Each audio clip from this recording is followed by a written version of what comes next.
Berikutnya Ustaz, izin bertanya Ustaz, ada suami istri LDR dan hasil LDR adalah suami berselingkuh dan sang suami dengan enteng minta berpisah ataupun cerai dan sudah punya pasangan lain. Sang istri shock dan marah, sakit hati dan patah hati hingga membenci sang suami lahir batin dunia akhirat. Masya Allah. Dan tidak ridho dan ikhlas.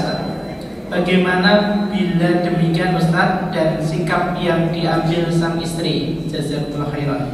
Ya, kalau dua-duanya sudah nggak ada rasa seperti itu sehingga mau terjadi perceraian, ya, silahkan bercerai.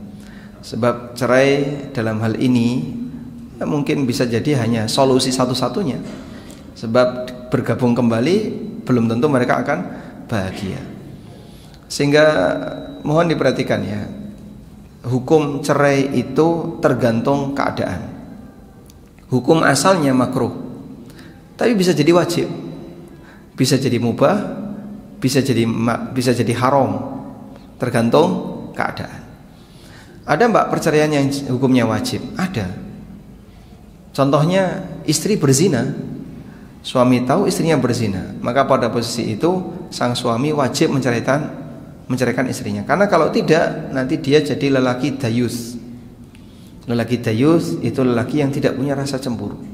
Sudah tahu istrinya main sama lelaki yang lain, dia biarkan saja. Maka pada posisi itu suami wajib menceraikan istrinya. Ada cerai yang hukumnya mubah. Ketika ada faktor kuat, istrinya perlu diceraikan, maka dia ceraikan, mubah. Ada cerai yang hukumnya makruh, ketika nggak ada alasan apapun tiba-tiba diceraikan. Ada yang hukumnya haram, pada saat dia menceraikan istrinya saat istrinya sedang haid, itu hukumnya haram, suami berdosa. Sebab cerai ketika haid ini masuk kategori melanggar larangan Allah. Dan Nabi SAW memerintahkan kepada Ibnu Umar untuk merujuk kembali ketika dia menceraikan istrinya dalam posisi haid.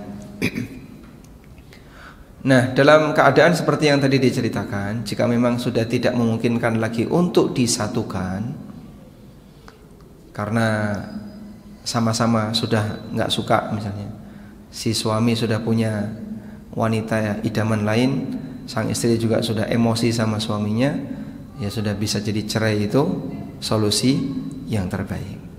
Wallahu a'lam.